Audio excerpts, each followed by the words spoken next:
Now for this session, we had quite a few questions submitted, which is fantastic. And we're going to try our best to get through as much as we can. But towards the end, we also want to leave 15 minutes towards the end where you have the chance to ask your questions to us. Now, as you attend each of our insight sessions, you will effectively be part of our journey and you will hopefully feel like you're part of the crew. Just to note, this session will be recorded and will be available to watch on our YouTube channel. So if you want to go back and hear any of those key information or those top tips, you can do so when it goes live on our YouTube channel. And our YouTube channel is Cheetah the Movie. So that's Cheetah the Movie on YouTube. I also want to quickly go over some Zoom etiquette. So throughout this session, you will be muted. But if you have any questions at all, please feel free to drop me a message. I'm the host. If you drop me a message and I'll filter through and we'll make sure we can try and answer your question. Now, before I introduce our amazing speakers that we have today, I'm going to provide an overview about Cheetah the Movie and why we decided to do this production. So in 2014, it was estimated that the number of Asiatic cheetahs left in the world stood at around 70. Today, it is believed that the figure has dropped to fewer than 50. Cheetah is a timely and necessary global story that shines a light on the depleting population and offers a glimmer of hope and helps us understand the crucial need for action. So that's an overview about our Cheetah production. Now it's time to introduce our speakers to you guys. So first up, we have Gareth Ellis Unwin, who is a producer for Cheetah. And we also have Jasmine Morrison, who's the Managing Director at Soul Cognition. So welcome both. Morning all. Gareth. Morning. Gareth, would you like to provide an overview of yourself and your experience to date? Sure. So happy Saturday, everyone. Good morning. Thanks for stopping by. I think it's our best attended session yet. So that's super. My name's Gareth Ellis Unwin. I'm the CEO of Bedlam Film Productions, which is the production company that's going to be making Cheetah the Movie. I'm also the head of film and animation at Screen Skills, and I know a couple of colleagues from Screen Skills have joined us today. So you're getting to see a slightly different side of me this morning. But yeah, that's who I am. And as it was mentioned already, I'm the managing director of Soul Cognition. It's a film finance consultancy company. I started my career as a film financier. I now also work as a producer and consultant on all things film finance, as well as acting as the head of business affairs for Sky Original Film. So that's me, and hello to new friends and old. Brilliant, that is great. Thank you both. So to start off this session, we're going to do a quick slideshow. So I'm just going to bring up on my end bit quickly, and it's just going to be about a brief overview about being a film producer and an overview of finance. So just give me one moment while I get that up on my end. We can see the first slide is about being a film producer and how it's related to property developer. So Gareth will be able to tell us a bit more about how that relationship or how that is quite similar. So I use the comparison of a film producer and a property developer because they have similar ambitions. Where a film producer will find a property such as a script, a property developer might find a parcel of land. And just with the film producer and the property developer, both of them need to know what it's going to cost to develop that opportunity. So with the film producer, it's identifying the cost of production, the budget and the schedule. And with the property developer, it'd be working out how many houses are going to fit on that parcel of land and how much they're going to cost and how long it's going to take to make those houses. And then finally, and ultimately, just like a film producer will want to find an audience and see the film sold, the property developer would want to see the buildings that he or she has built sold to market. So I'm drawing those comparisons because I want to try and move everyone's thinking away from film financing and producing is so otherworldly. It's not. It's an industry, and just like in any other industry, it's based on some certain relationships. We're going to look at those relationships now, I think, Michelle. Yeah. But before we do so, we're just going to do a quick definition of what a film producer is. So a film producer is the overall decision maker. The producer will agree to take on a project, bring in the finance for a film, and work with the writer and director to bring their creative ideas to life. The producer spots and solves any potential problems throughout the production process. Now, it's important here to note that a film producer marries up the creative opportunity with the commercial reality. So we've got the flow of money in film. So Gareth, do you want to be able to tell us a bit more information about the flow of money? Sure. Basically, if you boil down all of the financing activity on a film, it has three component parts. How does the money come in? how is the money managed whilst it's within the production, and how is the money either recouped or spent. And I keep on bringing people back to those three very simple principles: how the money comes in, how it's managed whilst it's in the production, and how it then flows out or recoups.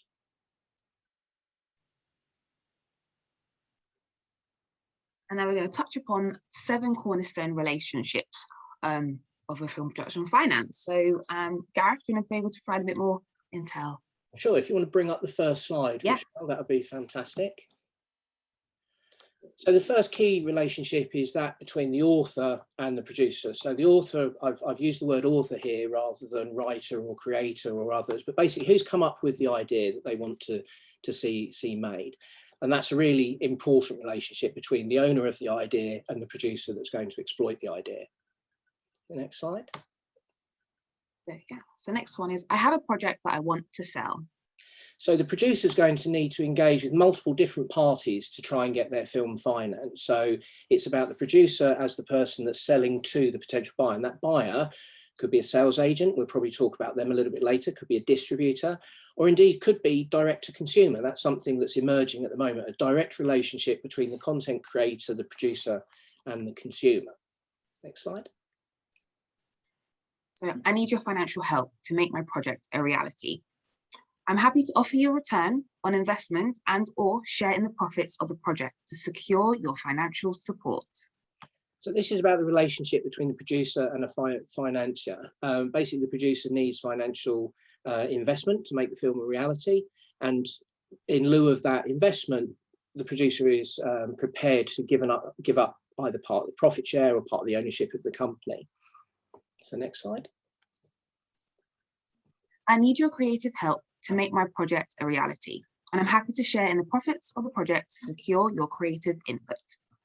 So this slide defines the relationship that the producer is likely to have with the actors, the director, the writers, and indeed the composer. Those other people that are going to bring their sort of creative A game to a project, and the producer knows that he needs that creative input from those very important roles and is happy to offer up a share in the profits of the project to acquire that input. I need your skill and expertise, but I'm contracting you as work for hire. You own no rights or profit participation. So this captures the relationship between the producer and the crew. Obviously, there are a lot of people that work on a film production, and some of those will have a profit participation position, and others will be just doing it as a day of work. So when we refer to things as being work for hire, it's when someone's time and input is bought out by the salary that they receive. So they have no profit share. Our final one is, I need your support to enable filming in your jurisdiction. So this might be a film commission, or indeed like I don't know, a local council. You know, there are from time to time things that a producer will require that will need formal permissions, and this is one example of that. And then I think we've got one more. I need your permission to use something you own that I want to include as part of the project. So this captures what's typically referred to as a licensing arrangement. So someone who either owns a location or maybe owns a brand or a piece of music that's already been recorded. And the producer would have to acquire the rights to use that piece of material in their new film project. So sometimes we need to license permissions from people. And that's the last one.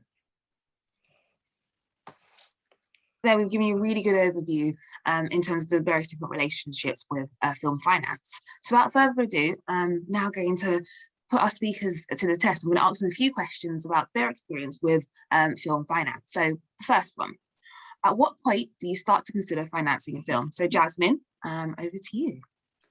I would say the best way to kind of go about film financing is to start thinking about how you would finance your film from the very beginning of development.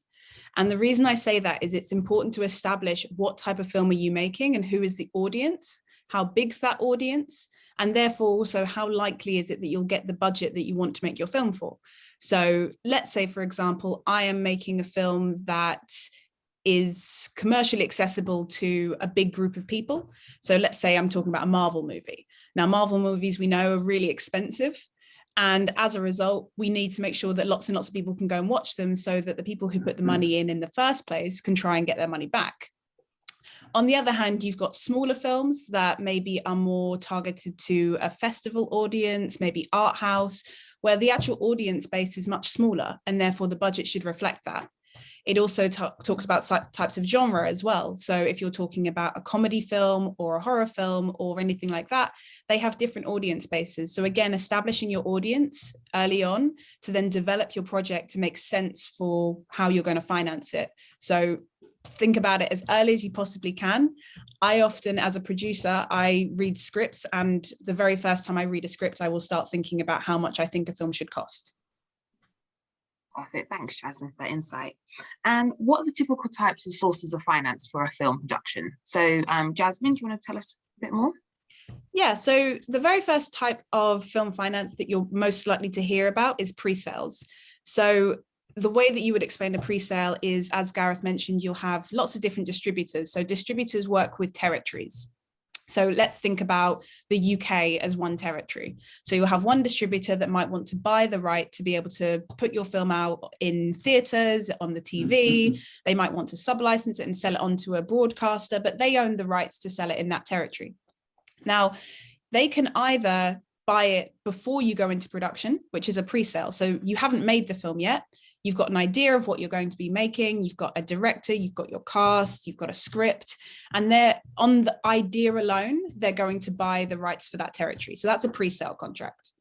You can also have those relationships directly, as Gareth mentioned, with a distributor, but most commonly you might bring on a sales agent who has relationships with lots of people around the world. Now, these pre-sale contracts, they don't pay you up front. But again, using the analogy of a property developer, you would go to a debt financier or a bank, for example, who would cash flow against that contract. And it's much like a mortgage. So there's a piece of collateral, there's a contract with a certain value, and they're going to lend you money against that contracted value. And tax credit, Gareth, I know that's a type of finance as well for a film production. Absolutely, and what a fun topic to be discussing on a sunny Saturday morning. So tax credits are basically where the government of a jurisdiction recognises the value in having film or TV production take place in their jurisdiction, their territory.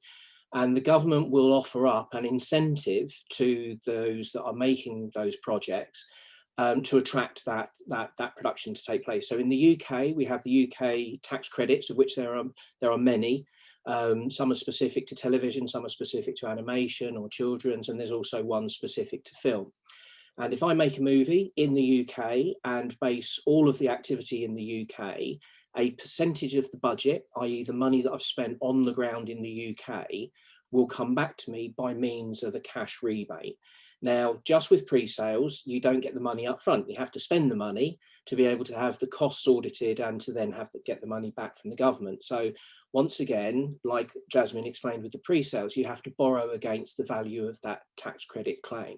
So again, you're sort of borrowing money against future revenues or money that might be coming from another source. But the tax credit is a very exciting way for a government to incentivize filmmaking to take place within their country. Gareth. And I know another one is equity. Equity is super important. Jasmine, do you want to? Yeah, so equity is unlike what we spoke about with someone cash flowing against collateral. Equity is an investment into a film. So it doesn't tie to any specific piece of money that you're going to get in, but normally they would recoup from all of the money that is made from the film after any financier that sits ahead of them. So it's an investment, okay? It's not a loan that is like what you would get on the pre-sales and the tax credits that Gareth just mentioned. So with equity funding, there's different types. So you've got equity that might come from, for example, if you apply to the BFI, if they give you money, that's equity. Again, there's lots of regional different bodies as well. So you've got Northern Ireland Screen and Creative Wales. In the UK, we're quite lucky with the amount of opportunity we have in the different regions. You also have equity funding that you might raise from high net worth individuals, so private equity. And then the most common type of equity that people are probably aware of is crowdfunding. And crowdfunding is generally the most open type of equity because it doesn't necessarily require you to know people with huge cash books as well. Crowdfunding is a really interesting one as well. There are different types of crowdfunding that you should be aware of as well, because again, you need to be thinking about this quite early on of engaging your audience for that crowdfunding source. But also the different type of crowdfunding is either someone investing. So I'm sure a lot of you have probably seen maybe a film on Kickstarter before. And you've got to remember that if you've ever invested in a film on Kickstarter, you are technically a film investor. So you've got to think about why you did it. But if you are funding a film through Kickstarter or anything like that, there are different types. So most commonly you get the first level where it's give us £5 or £20 or something like that, which is fine. It's just kind of a standard investment, because they're not getting anything back really, apart from like, thank you for being an investor and part of this journey of this film. And then you have tiered investment a lot of the time where you'll get something in return. So are you going to get a credit on the film, or do you get something from a signature from one of the actors, or, you know, anything like that? And the one thing that you should be aware of with crowdfunding like that is that HMRC, if you do it in the UK, if you're getting something back, they will also require you to charge VAT on that, because it's essentially you buying something, not an investment. So although it kind of, we think about it as equity in that sense, it's only if you're directly only giving money that it's actually an equity investment. But crowdfunding is generally the way that a lot of filmmakers in short films and feature films start getting their first piece of money in. The other benefit of crowdfunding is the basic model is, instead of asking a few people for quite a lot of money, you're asking a lot of people for much smaller amounts of money. So it really democratizes the whole ecosystem, and it gives people an opportunity to play a part in a project at quite a low sort of buy-in price. You know, typically the contracting that sits around those big pre-sales or the tax credit lending, you know, they're quite expensive things to get done and get done well. Whereas with crowdfunding, the various platforms that are there, you can cut through and you can talk to a wide audience and try and persuade them to make a small investment. And you know, what you're also doing alongside just the benefit of that cash that's coming in, you're building your audience. You're evidencing that there is an audience there for the type of story that you're trying to tell. So quite often, when you have a crowdfunding piece of activity at the front end of a show, you're also trying to evidence to future investors that, hey, I'm talking to some people here that are really passionate about the story we're trying to tell, and that might be hundreds of people or thousands of people or however many. So that's a really good proof of concept aspect to crowdfunding. And it would be great, Gareth, if you'd be able to tell us about your experience of crowdfunding. Yeah, so we crowdfunded the pre-production costs on a film that I produced called Kajaki, which was in 2014. We set out trying to raise £40,000 and actually raised £56,000. That went to, that really helped. I mean, that paid for some location recce's, it paid for location scouts to be hired, you know, and what it did was it connected us to that initial audience. So a lot of ex-service men and women played a part in that crowdfunding, and we were then able to use that audience, or the evidence of that audience existing, to show to potential distributors when we were looking at trying to secure further investment and further pre-sales. So it was a really enjoyable experience, that first flush of crowdfund that we did on Kajaki. That's great. And as you guys know, with Cheetah as well, we'll also be crowdfunding the production.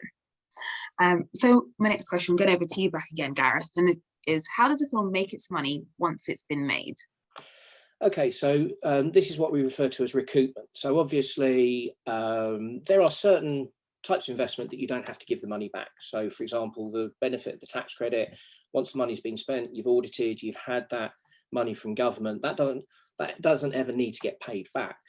But the loans that Jasmine was talking about, they do. You know, they need to be repaid. So if you've had any lending against any pre-sales or other forms of investment, those loans will have to be paid back and paid back in the shortest period of time, because what you're trying to do is keep your interest as low as possible, etc., etc. So we go through this process of starting to recover the money back into the production. The money's gone out to pay for the production to take place, and we're now starting to recoup or trying to bring money back into the film. And typically that will come about through it being shown or distributing or sold in different places. So you'll start to see money coming back in from theatrical receipts. So we refer to theatres, but we mean really cinemas in the context of this conversation. So typically the first flush in non-pandemic times would be a release into the cinemas. There may have been a festival strategy before that, but when you're going after your more significant audience, we're talking about the cinemas. And after the cinemas, we're talking about the SVOD platform, subscriber video on demand platforms such as Netflix and Amazon. Jasmine mentioned Sky Movies. Sky Original Movies actually commission their own film productions, and they will host the film on their service and be able to sell it. So you're basically starting to permit an audience to watch the film in lieu of either paying to acquire it or paying to watch it. And that's when you start to see those receipts coming back in. Thank you for the insight, Gareth. And what is the first exposure for a film, Jasmine? Generally, the first exposure of the film tends to be a festival strategy. But the thing is that you need to be aware of is, like I said, when you're thinking about films in development, you're also establishing who's the audience. So, for example, using a Marvel film again, Marvel films very rarely will go to a festival first because they're more focused on the general audience. So they want to make sure that it gets out to everyone. Other types of films will put in place a festival strategy. And again, it's really important to think about that festival strategy early on. So timing of when will your film finish and what's the next festival after that? What makes sense for the premiere of the film? And also, are there types of festivals out there that specifically target the type of film that you're working on? So there are specific film festivals for documentary. There are specific film festivals for things that are to do with conservation and the climate as well. There are specialist film festivals out there all over the world.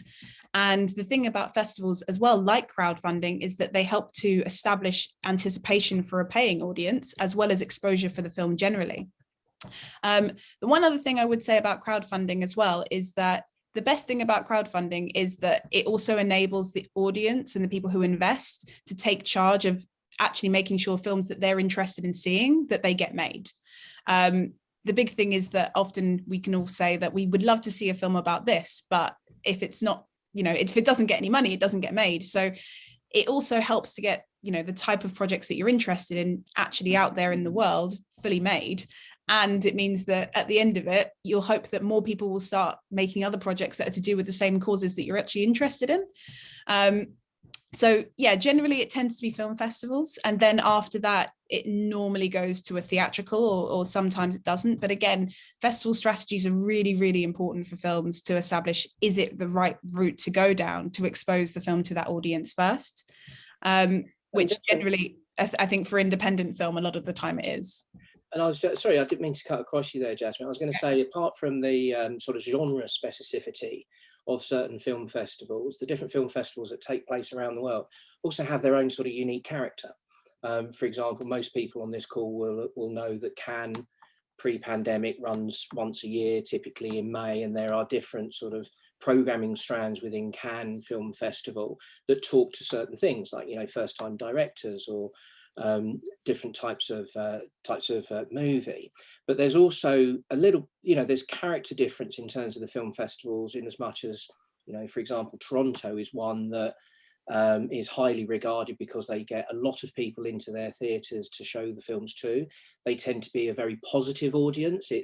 I think Jasmine and I over time have not probably had very many bad reviews coming out of Toronto because they've just got a lovely spirit to the festival, whereas Venice and Cannes can be very specific in their sort of critical response to a movie. So what I'd encourage the filmmakers that are on this call is to not only just recognise that you need a film festival strategy, but also really think through the detail of that strategy. What should be that first battle for your film? What sort of audience are you trying to seek? What are you trying to prove during that course of your film festival strategy? That's great. Thanks, Gareth. We've provided some really good tips in terms of coming up with a film festival strategy. Now I'm going to ask you a question in terms of what are the biggest challenges when seeking finance for a film? So I'm going to pose that to both of you guys. So what would you say is the biggest challenges when seeking finance for a film? I'm going to start off with Gareth on this one. I suppose the biggest challenge is that you probably want more money than someone's prepared to give you. And pretty much in almost every scenario, your ask will be greater than what someone might want to provide. The other big challenge is, of course, filmmaking is a speculative endeavour. This isn't about investing in a sort of factory line of widgets and sprockets. People investing in film have to take that creative leap of faith that the team's right, that the script is strong, that there's a market there, that there's an audience there. So that's probably the biggest challenge, is to be able to imprint on that potential investor your belief in the project and the fact that you think you're going to make a really, really good movie. And it's a bit of a misnomer that most people that have wealth like to give it away without much of a fight being put up. I mean, most high net worths that I've been working with over the years have acquired wealth because they've been really smart in what they've done. So it's you've got to have your playbook worked out and know why you're talking to that person and how you're going to try and court their interest. Yeah, I think also added to that is establishing that relationship. I mean, a lot of the time people talk about how difficult it can be to get into the film industry. And especially, like I mentioned earlier, not everyone knows a lot of people with money. So if you are trying to make your very first film, then going and saying, I want to make a £5 million film, do you know how to raise £5 million? So again, if you don't have that relationship, if you don't establish that early on, I often say to people, never pitch someone for money in the first correspondence with them, because I don't know about you, but if someone I'd never met before came up and asked me for £10 on the street versus someone I knew coming up and asking me for £10, I'm probably more likely to give it to the person I know. So it's a really good thing to kind of establish relationships before you need them. So try and get to know people, especially if you're a first-time filmmaker trying to make your first short film, for example. Establish a relationship with the people at the BFI network and get to know what they're looking for in their next round of funding, and get to establish those relationships. The same work with investors, and even, again, looking at crowdfunding. It's not that you can necessarily just put something up on Kickstarter and assume that loads of people are going to be able to find it.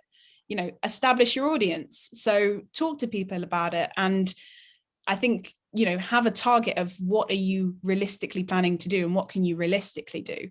Because that's a really important thing. Again, I said that quite often, and Gareth mentioned this just now, you'll probably want more money than you probably can get. So start with something realistic and build your career as you go along as well. But those relationships, people's whole careers will live and die by the people that they know. And it's purely because of the fact that, like I said, if I know you, I'm probably more likely to trust you when I'm investing in your film. So you showing to me as well an established audience and all of these kind of things will help on that. But if I also know that you can deliver a film, then that's probably the most important thing for me to start thinking about when I'm being pitched. Jasmine. Yes, it's all about relationship building before seeking out that film finance. So finally, I'm going to ask to you both as well, what top tip would you give about financing? So what would one of your key tips that you want to share with our audience today? So Gareth, over to you, and then Jasmine will hear your top tip shortly. So for me, it's about knowing your audience, and you have multiple audiences. So the audience for the project that you're trying to put together, you really need to know who that's going to reach, and that they're going to turn out in support of your project.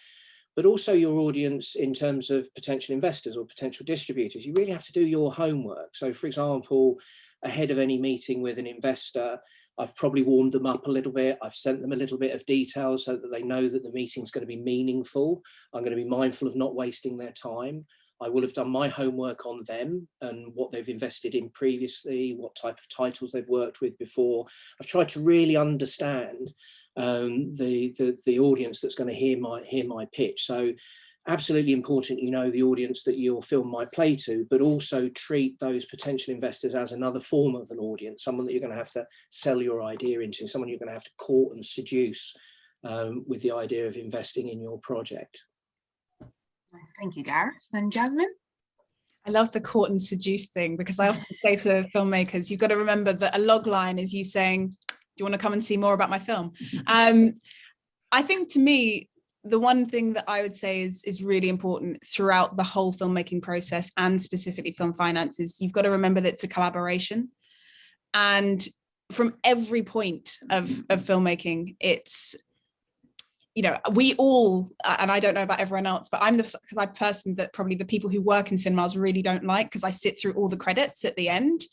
And all of those credits are some of the people that made that film happen. But let's be honest, if there was a runner in a post-production house that was there working with your overnight grade at 2 o'clock in the morning that brought you all dinner, that person probably didn't get a credit.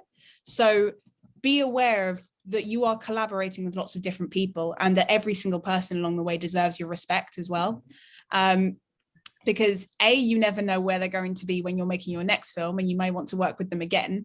But also, especially when it comes to the film financing side of things, you may often have conversations with your investors as well that have feedback about your project, and be open to their feedback, because if they're investing in your film, they also want it to be the best version of the film that you can possibly make.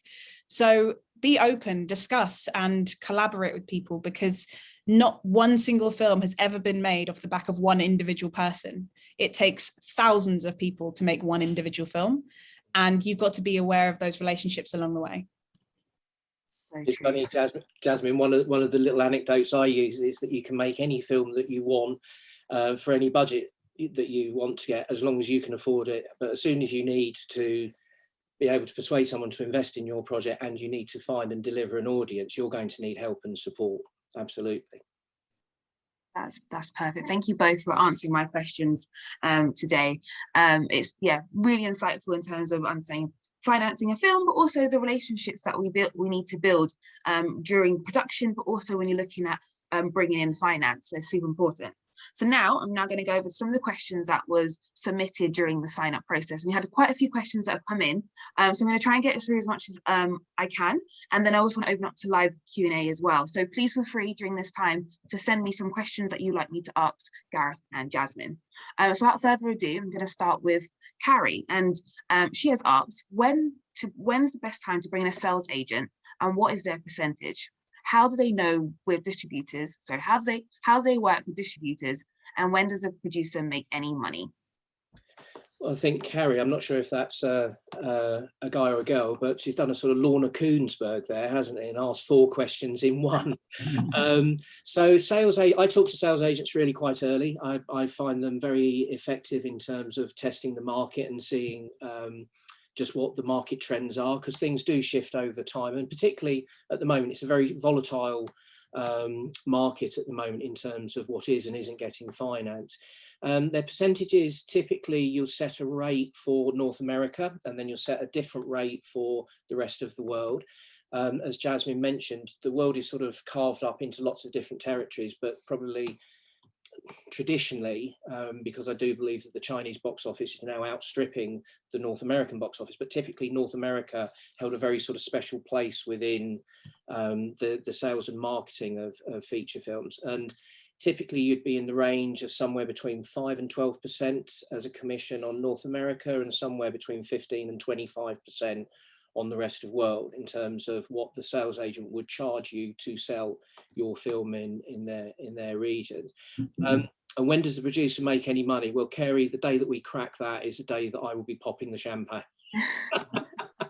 I mean, typically what happens, the producer will only start to see money being made out of a project once you've recouped all of the costs of production, that all of your lending is paid out, that your angel investors, if you've carried them with you, have been recouped, that all of those that contributed to the crowdfunding has received their perks and their special events and stuff. So only at the time when everyone else is looked after that the producer can then look to make any further money. Yeah, I would also add to that as well that there is a very good reason why some people will decide that they want to bring on a sales agent once a film's been completed, and some people bring them on early. I really like the idea of starting conversations with sales agents quite early in the process. And it's also because the fact that, again, it's a collaborative conversation, even though they may not be on board. I like to go in, and if I don't have a cast on board, I might say, well, here are the roles that I've got, and these are the cast I'm thinking about. But it'd be great to hear your thoughts of who makes sense for the budget level I'm going for. So again, if I'm making a film for £10 million, I'm probably going to need some actors who have a lot of value around the world. So I probably can't hire my next door neighbor that no one's ever heard of. So again, it's really good to be able to have those conversations early on, because it also makes sense for you to be able to converse with them to see if your vision aligns with what they would want you to make of the film as well. So again, if you can start the conversation early, even if you might say, I might not want to bring a sales agent on until I've completed my film, by the fact that you've talked about the film earlier on, they can also track it along its production process as well, which means that they will be very interested in hearing about what's going on and keeping track of everything. So it means that you can actually make the deal faster because of the fact that they're already aware of the project. But the other thing that I'd offer on sales agents, going back to the comparison with property development, sales agents like an estate agent, you know, and one of the biggest things that they can offer is market intelligence. So I've had that horrible moment where I've been developing an idea for quite a while, and I think it's the best idea. I've never seen it made before. It's a unique story. And I sit down and I chat to a sales agent and they go, oh yeah, Constantine were developing that 2 years ago. And you go, because as a producer, I only know my own slate. Whereas a sales agent will know the breadth of their slate, but probably have a really good idea of what's happening in the marketplace beyond even their own slate. So that market intelligence is one of the plus sides of working with a sales agent. Yeah, it's also important at the stage where you're actually in production as well. I worked on a project once that there was a very similar project that was being actually produced, not just developed, but produced at the same time. And we were in a year-long battle to see who would finish their film first, because whoever finished their film first would get distributed first. Yeah. So it meant that they would go around the cinema. So if there's a film that's too similar that's released straight afterwards, well, the audience isn't probably going to spend money to go and watch that. So our film ends up getting, to cut a long story short, it ends up having its overall theatrical release delayed by 3 years. Wow. We had it with Kajaki. Kajaki and American Sniper kept on shifting their dates, and it was like, this is bonkers. You've got a big studio picture with Bradley Cooper in the lead, and they're worried about a little film like ours muddying the water for the audience. And there was this whole, I remember it, you know, a few years ago, there was this whole sort of jockeying position as the two competing distributors were trying to work out who could get to market first, which we did. Yeah. That's great. I'm going to go into another question, and that's Penelope. So Penelope has asked, how do you finance the development stage? What options are out there for this? And do you have a checklist you follow in the process of making/financing the film? There are lots of different options in terms of development. And I mean, I mentioned briefly as well, VFI, Northern Ireland Screen, Creative Wales, they all have development pots available for films. They tend to be the first point of call for most producers in the UK. But I would say to people, be aware of financiers' requirements. So just because you're making a film that's set in Wales, it doesn't necessarily mean you'll get any money out of Creative Wales, because actually they're going to prioritize, and really they're only looking at films that have what they call 2 out of 3. So if you have a director, producer, writer, you need 2 of those elements out of 3 to come from that region if you want to access funding from them. So the very first thing I would say is establish who you've got on your team and establish what your project really is. Again, quite often, even with genre, people get confused about what genre their project actually is. The genre is like, what's your main plot line? Because that's also, working out what that genre is will define the rest of your pitch. So I will often say to people, if you come to me and say, I'm making a drama, thriller, comedy, romance, and I'm like, okay, but which one is it? Like, where are you really focusing your audience? Because just because I like comedy doesn't necessarily mean that I like romance. Just because I like horror doesn't necessarily mean I like thriller. So the more you can kind of focus, who is your audience, going back to Gareth's point earlier, who is your audience, what genre are you in, you know, the more you can start thinking about that, the stronger your pitch when you're going out for development funding. But also a lot of people do fund development with private individuals, and sometimes even through crowdfunding as well. And just to touch on Jasmine, you mentioned your audience, and Giles had asked when you signed up, when did you think about who your audience would be for when developing a film? So what's that point when you start to think about your audience? Again, from the very beginning. And that comes down to, I often think when I'm thinking about an idea, even if it's just a concept, I start to think about comparable films. So when people talk about comparables, I think that people quite often get confused with what comparables really are. They're not, find me a film that's exactly the same as your film. It's find me a film that's your audience is watching, that's comparable to yours. Like, you've got a similar target focus for that audience. And also focus in films, I generally say, if you can, focus on films that have been made within the last 5 years, because also the big thing is the teen audience of the 90s are not teenagers anymore, because we all age, unfortunately. So they're not the same audience. They're not going to the cinema. They don't necessarily have the same time to go to the cinema as they did when they were teenagers.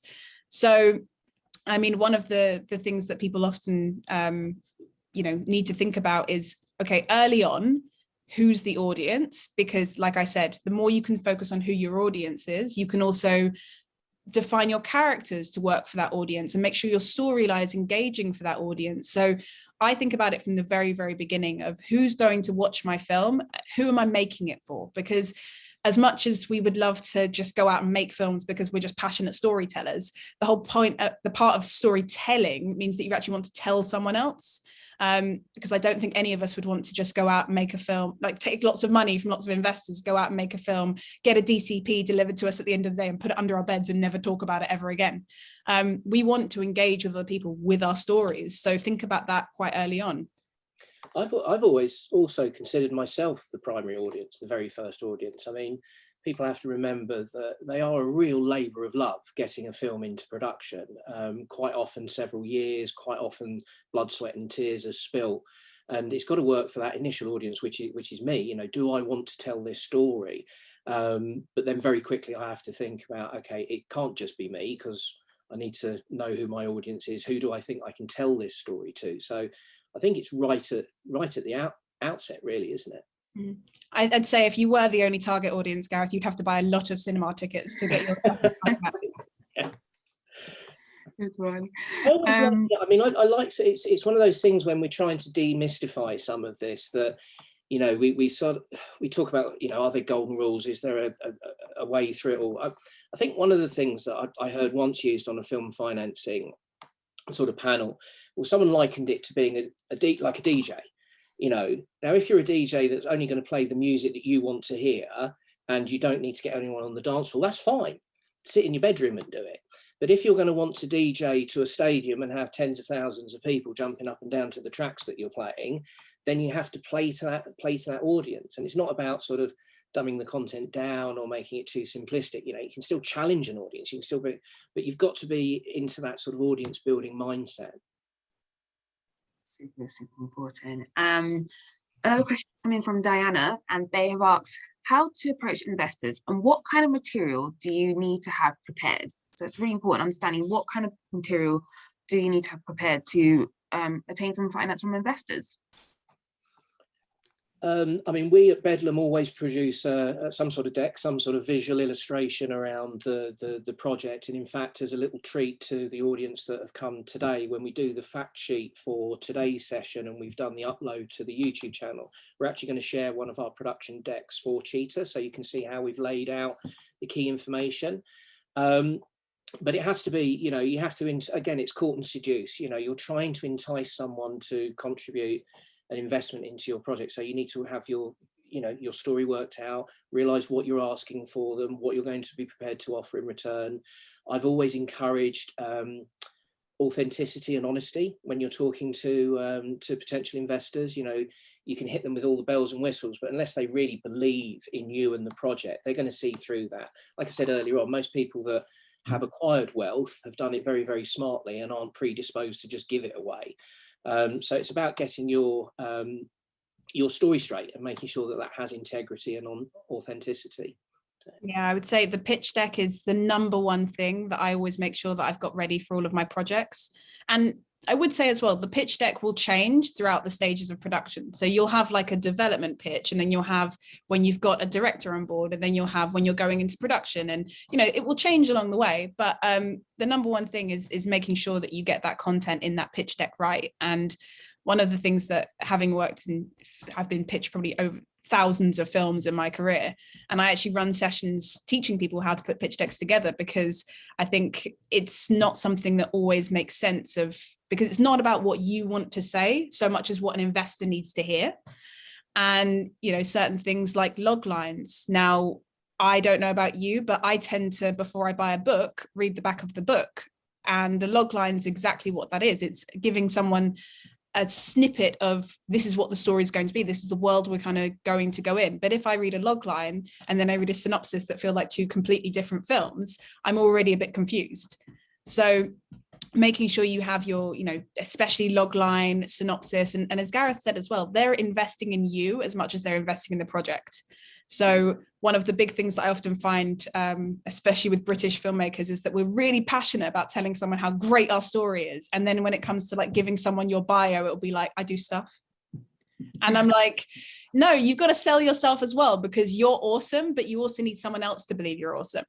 So, if you've worked on commercials and you've worked for big brands, don't just say, I've worked on lots of commercials. Say, I've created content for Nike. I've created content for this person, that person, because those big brands aren't going to give you money if they don't think you can do the job. So again, it's proving that you're great as a filmmaker. So make sure someone else believes you're great and not just that you've got a good story. And I think that even if you watch something like Dragon's Den, they want to know who the people behind the product are. Because again, they want to make sure that you can do the job that you're saying you're going to do. The other thing that I have in mind is what's the next step. So if I've got a meeting with an investor, obviously I prepare for that meeting, I've courted them, I've seduced them, I've got them to read my materials, I've got them to take the meeting. But I will, as I go into that meeting, have tried to work out in advance, what does good look like? What's a good positive outcome here? What am I likely to be asked for next? Because there's nothing worse than having an investor on the hook that's really excited, and then you take them, it then takes you 4 weeks to send them some other materials that they've asked for. So I'm always trying to think, just what's that half step ahead? What's that full step ahead? So yeah, and that's why I think one of the biggest frustrations I have with emergent talent is that they're quite often not that honest about what they've got and what's ready to go. So I'll say, okay, brilliant, can you send me a draft of the script? And then it's like, but we're not quite there, or we've got a few notes, or okay, have you got sizzle reel you can send me? Okay, well, yeah, we might get that done in about 4 to 6 weeks. By the time those 4 to 6 weeks have passed, I will have seen another 10 pitches. I will have had my head turned by other things. So it's really important that you know where you are in the process, what you have available to them, and what the offering is for that investor, and really make sure that you can follow through on it. Yeah. And also know your investor. Don't go and pitch someone who, if you're going to a sales agent and they're just a sales agent, they just sell the film, don't go in and ask them for money, because they don't necessarily have a pot of money to give you. I would also say practice your pitch ahead of time. Especially during lockdown, I love to pitch like my local corner shop person. And I say that, but I just go in and they'll say, so what are you working on? And oh, well, I'm working on this thing. And I'll start to see if like I'm actually gauging their attention. Are they interested in what I'm saying, or if they turned off? Okay, well, if they've turned off, maybe I'm not pitching it very well. So I need to find ways to kind of really get people to engage. And I know that a lot of people will say, oh, I'm not very good at pitching. And I'm like, okay, but do you have friends who would say, what are you working on at the moment? And then you tell them. Again, watch their reactions, because again, it's not about what you want to be saying. Sometimes it's about, is that person listening to you? Are they engaged with your conversation? Because I think that quite often I'll get filmmakers that will, especially emerging talent, that will come in and pitch at me for 20 minutes. And there is a certain level of sometimes my brain going, oh, I really need to go and do that after I do this. And, oh, I'm coming back. But make sure you're engaging with that person, because it is a conversation, not just, especially if you are in a one-on-one situation, because, there's questions that people might want to ask as well. So give them space to ask questions. I'm looking at the time. We have 5 minutes left of the session, but I think we could overrun by 10, 15 minutes just so we can answer more questions. And if we don't get around to answering your question, not to worry, you can email us at Cheetah inquiries@cheetahmovie.com, and we'll be able to respond to your questions. That's inquiries@cheetahmovie.com, and we'll be able to get to your questions. So we've got a few that's come in to the chat towards me. So this one's to you, Jasmine, from Zach. And it's that genres of films are gradually changing and are interchangeable. A good example of this is Get Out by Jordan Peele. In a world where genres are being blended together and the lines of that are blending gradually, how challenging does that make to pitch to investors? And if so, how do you go about it? That is a really good question. And hello, Zach. I often find that sometimes, especially when it comes to horror, so horror is a really great example for genre. Quite often I'll have people come to me and say, oh, it's a comedy horror. And I'm like, okay, let me ask you a question. Is it a horror film with jokes in it? or are the jokes really a core part of what the film is? Because what you'll find is most horror films have moments where they have jokes in, because just being scared for an hour and a half is a bit too much for an audience.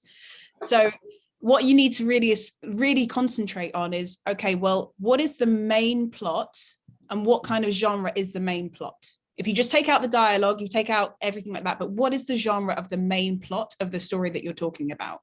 And again, it comes back to audience. What are the other comparable films that my target audience is watching, and how are the genres of those films defined? So again, with something like Get Out, it is a horror film, but it's a socially conscious horror film. So when I'm going in and pitching it, I would say I'm making a horror film. And then when I describe it in a bit more detail, I'd say that it's a social commentary on this topic. So again, I'm pitching one genre, but also there are layers to it. And most films you'll find will have, even if it's let's take Fast and Furious, that's an action movie, but there's a romance plot in it, but that's a subplot. So again, concentrate on the main plot of your film. That is the big thing that I would say. Thank you, Jasmine. I've got a question in that's coming from John and their experience, and has previously has reached financiers, investors in the past, but they always want to be the last one in and first one out. Now, how do you juggle that and actually get anyone to commit first time and upon building upon it? Do you want to take that one, Gareth, or do you want me to? Sure. No, I mean, typically the first money and the last money is the most awkward to find when you're putting a film together. In terms of getting that first initial investment in, you are going to have to work really, really hard for that. You're going to have to seek out individuals or organisations that have a track record in being brave enough to step in for the first time.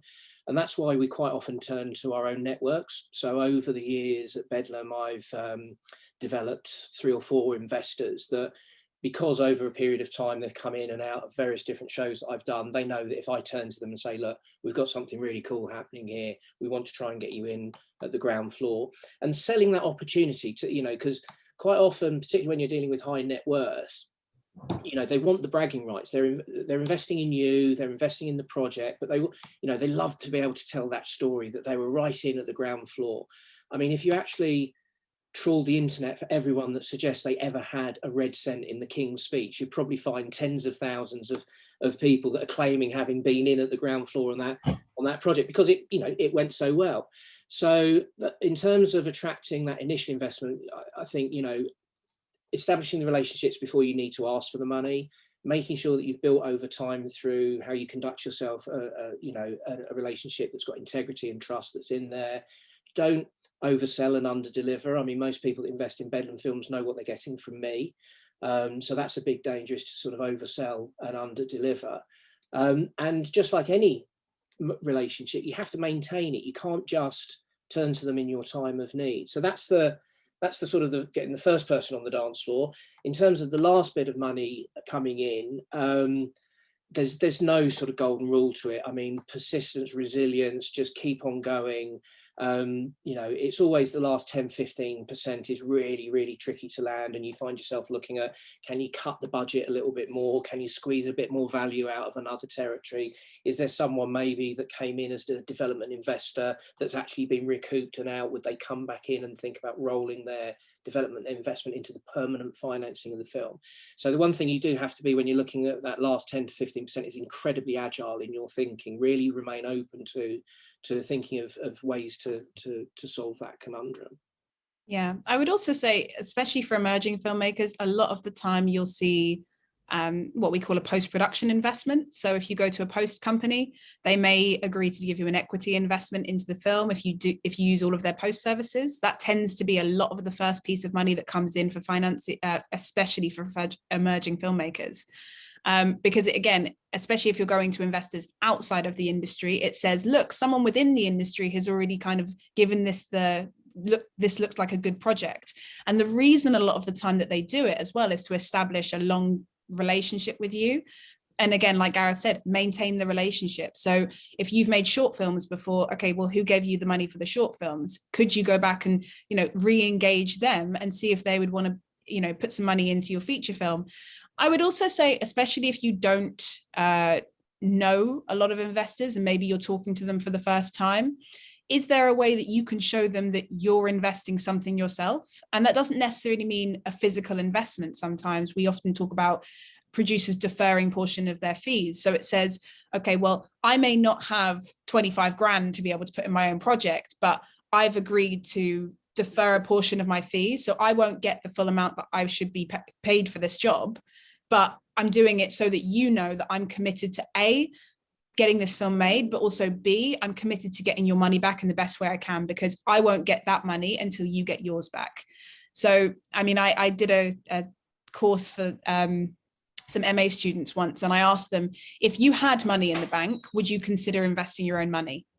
And if the answer is no, then another investor probably doesn't want to give you money because you won't invest in your own project. So how strong is your pitch at that point if you wouldn't even invest in it? And I'm not saying that you have to, but I'm saying if you wouldn't put your own money in, then why should someone else give you money? Could we also just touch on briefly the role of an exec producer in the context of this, you know, trying to attract film investment? You will find that there are people that will offer EP services, and that's to act as a broker between the investment community and you as a filmmaker. Just like any professional relationship, you really have to feel comfortable that that's going to work and give you the outcomes that you're looking for.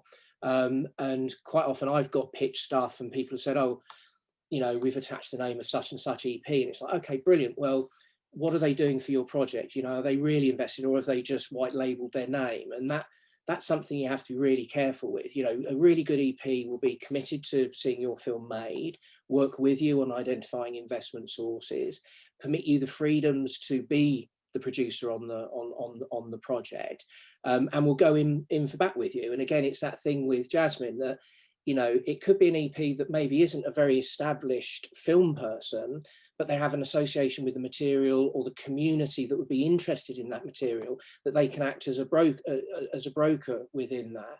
So I think, you know, looking for champions and ambassadors in different guises is something that I'd encourage emergent talent to do. Find someone that you think is going to go and do a really, really good job for you and go into bat for you.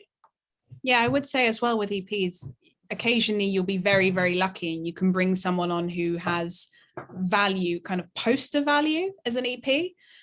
So let's say, for example, that I managed to somehow get in touch with Michelle Obama and she agreed to be an EP on my film. Now, if I go out to a sales agent or a distributor and say, you can put Michelle Obama's name on the poster as an EP, that brings value. Now, the likelihood of me being able to access Michelle Obama, I mean, we can all dream, but realistically, I think it's unlikely. So again, there is sometimes EPs that you can bring on from that point of view that bring poster value, but also they can sometimes also, by having that name attached, help you bring on maybe a higher level of cast or attract a higher level of a director, which again, brings more value to your film and makes it easier to sell based on the assets and the people that are involved. Thank you, guys. I just want to touch upon James' question. It's about crowdfunding. What percentage of the budget would you recommend sourcing from crowdfunding? I don't think there's an exact formula. Typically, you would assess what's the next phase. What do you want to try and achieve within the life cycle of the film? What do you need to try and do to really move the needle on a project, and then work out what the costs that are attributed to that period of work. And that will give you a sense of how much to try and raise. Obviously, everyone that runs a crowdfunding campaign hopes it will go beyond their target, that they'll just catch the mood and spirit of the investment community and go further than their original target that was set. But there isn't a sort of precise algorithm around, okay, if you get this much as crowdfunding, that will unlock this amount of pre-sales or this amount of equity. All of those things are quite dynamic in terms of their interdependencies. Yeah, I would also say it totally depends on what the budget is overall.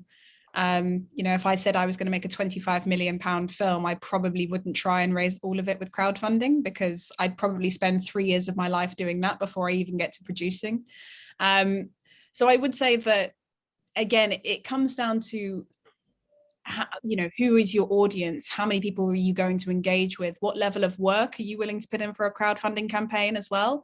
Because like I said earlier, you can't just put it up on Kickstarter and expect that you'll suddenly have loads of money coming in the next day. You really need to put in a lot of work to engage your audience and push people, you know, towards your site and engaging with your material. So how much material have you created and things like that as well. So I guess generally, if you look at the whole of all of things film financing, everything is dynamic, like Gareth just said, that it really is. And I think that it's important, especially for producers and emerging filmmakers, to understand as well that often I think that people think of film financing and they're like, oh my gosh, numbers and all of this stuff, and it's hard and it's difficult. But actually, a lot of film financing is the same skill set as producing. It's problem solving, engaging with a network, pitching them the project, getting contracts done. You know, it's a lot of the same skill set. It's just a different language more than anything else. So once you've learned the language, you've already kind of got the next step up to being able to do it. But like I said, with crowdfunding, it's really think about how much you're willing to put into it, because it's a lot of work. So be realistic about a target that you think that you can raise. Such good advice. So the next question is going towards Gareth, and it's from Sue. So where are we now currently with Cheetah and this whole funding continuum? Where are we at the moment? The funding continuum. I like that. I might use that elsewhere. I didn't think I was in a funding continuum. So we have a working draft of the script that we're very pleased with, and we are actively searching for a director at the moment. We were able to attract some development investment, which got us to today and has helped build the team and work out an initial draft schedule, draft budget, etc. We're going to launch on April the 12th, our crowdfunding campaign. So that's a date for your diary, please, everyone. Monday, April the 12th is the day that we go live with the Kickstarter campaign. At the moment, we've already put onto the website. So those that don't want to wait until the 12th of April can donate by means of our website. And there's a load of perks that have been worked out in terms of some fun things that we would like to offer up as a thank you for those that are prepared to invest by means of donation. And so, yeah, if we are successful with the crowdfunding campaign, we will then move into early pre-production, and that will see us starting to seek out locations, work out where we're going to film the film, and move on to that stage. So yeah, we're in the late stage of development, knocking at the door of early pre-production, if that doesn't sound completely vague. Yeah, no, it's great. So I realise we've gone 8 minutes over. So I think what we can do, can wrap up today's session. If anyone has any additional questions at all that would like to ask Gareth or Jasmine, not to worry, you can email us at inquiries@cheetahthemovie.com. So that's inquiries@cheetahthemovie.com, and we're more than happy to answer these questions for you. As well as that, we're going to hand out a fact sheet. So this fact sheet will just provide a really good overview of what we was discussed today, and will also inform you in terms of the types of materials that you need to have, what a pitching deck should look like. So Gareth touched upon locations as an area that we're looking at, and I just want to let you know that in the next 2 weeks we're going to be running another insight session, and it'll be all about locations. So understanding where's the best place to film, but also in terms of what challenges that we face at Cheetah when looking at our location. So I look forward to seeing you guys again in the next couple of weeks. So it's bye from me. Gareth and Jasmine, do you have any final words as well that you want to share with the audience before we go and enjoy the sun this Saturday? Well, Jasmine, you go first. I think the only thing I would say is that I very much look forward to being pitched all of your amazing films in the future, and go out there and do it, because there is so much fear of, can I do it? Can I do it? But you won't know if you can until you go out there and try. The one thing I always say to filmmakers is make. We all have these high-tech cameras in our pockets, so go out there, make your content, show us what you can do, because there should be nothing holding you back. And I actually stole that from Ridley Scott, so I'm gonna just leave it there.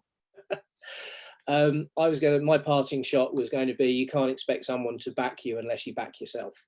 So again, to Jasmine's point, you have to trust that you will get there. And I know that it's not the easiest of processes at time. you know, you'll have all sorts of challenges thrown in front of you. And I always say that, you know, a good producer is almost like flood water. They'll find their way in somehow to that investment. They'll work their way through the dams and the ways that people try and put up their defenses. But yeah, you can't expect someone to back you unless you're prepared to back yourself. Perfect. Such great advice, guys. Well, thank you so much. And yes, we look forward to the next Insight session. So that is goodbye from me. And I hope you all have an amazing weekend. Bye now.